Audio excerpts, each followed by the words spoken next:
tirgoņu kļūtu mazāk. Neaizsargāti ir ne tikai pircēju tirgū, bet arī interneta pakalpojumu mājas DSL klienti, kuram gan nepatīk izklaidēties to, kur valda modernas tehnoloģijas un pulcējas interesanti cilvēki. Latelekom uzskata, ka pakalpojums mājas DSL sniedz šādas iespējas par zemu abonēšanas maksu un ar lielu datu pārraides ātrumu. Tomēr, jo ilgāk klienti šo pakalpojumu lieto, jo vairāk jautājumu viņiem rodas. Kopš pērnā gada pavasara mājas DSL klientu skaits palielinājies lavīnveidīgi. Janvārī vien klientu skaits, neskatoties uz traucējumiem, tikā palielinājies 500 cilvēkiem. Artis ir programmētājs, ar datoriem saistīts jau sen. Aktuālajā pasaulē ziņu portālos nemazums rakstīts par telekomunikācijām. Par mājas DSL klientu viņš kļūst, ka līdz šis pakalpojums tika piedāvāts. No sākuma kvalitāte bijusi laba, taču vēlāk arvien pasliktinājusies. Uz palīdzības dienestu, un tas pēc kaut kādu laiku bija problēmas. Un man saka, piezvanot uz Apollo palīdzības dienestu. Piezvanot uz Apollo palīdzības dienestu, tur saka, piezvanot uz Latelekom. Un, principā, viņi šādā veidā pāradresē.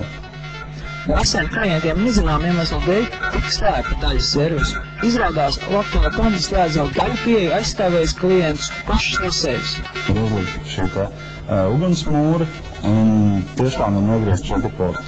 Tas ir, lai aizsargātu mūsu kā klientus, jo mēs paši nenākam savu aizsargāt. Janvārī radušos traucējumus Latelekom izskaidro ar dažu internetu lietotāju ļaunprātīgu rīcību. Tā brīdī, kad notiek avārija un mūsu sistēmas pārstāj strādāt, mēs skatāmies, kas ir visātrākās operatīvās darbības, kā mēs varam saglābt. Un šeit, protams, ir prioritātes, kā mēs varam atgriezt pie servisa lielos korporatīvos klientus un sniegt viņiem servisu. Tādēļ tika slēgts pie mazajiem klientiem.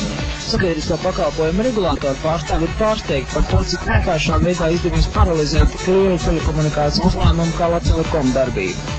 Man šajā gadījumā pārsteidz, ka uzņēmums ar tādu potenciālu un arī faktiski kompetenci, ka viņš to nevar nodrošināt, jo tas būtu tādas pamatdrošības prasības tām sistēmām, kas izvirzāmas.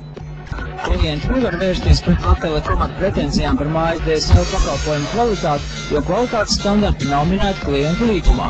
Te nu vietā ieskatīties mikroskopiskiem burtiem rakstītajā līgumā ar Latelekom, kas reglamentē mājas DSL pakalpojumu sniegšanu. Saskaņā ar līgumu gan nav īsti skaidrs, par ko sūdzēties. Tur ne par kādu datu pārraides ātrumu nav runas. Latelekom it kā uzņēmums garantē datu pārraides augšējā ātruma robežu 256 kilobits, par kurām ātrāk tad neko izdarīt nekādā gadījumā nevarēs. Apakšējo robežu, par kurām lēnāk nedrīkstētu strādāt mājas DSL, nav. Sadaļā Latelekom saistības lasām. Latelekom nav atbildīgs par pakalpojumiem un internetu trafiku, kurus sniedz internetu pakalpojumu sniedzējs atbilstoši savai pakalpojumu nodrošināšanas programmai. Tātad kā varētu būt, te vien internetu pakalpojumu sniedzējs mājas DSL nebūtu pats Latelekom, jo Apollo ir tikai Latelekom preču zīme. Visi strādājam kopā gan pie jaunu pakalpojumu radīšanas, gan pie problēmu novēršanas. Es tiešām negribēju daudz runāt par iekšējām lietām. Lai arī Latelekom saka, pie mājas DSL problēmām vainīgi hakeri, šķiet arī uzņēmuma esoša aparatūra nespēja nodrošināt solītos pakalpojumus. Tā kā janvārī mājas DSL nav darbojies nevienam klientam, februārī visi saņems atlaidi 50% apmērā no abonēšanas maksas. Latelekom šīs kompensācijas uzskata par lielām. Šobrīd visi operatori ir aizņemti, lūdzam mirklīti uzgaidīt. Добра пожаловать в службу по обслуживанию клиентов Latelekom.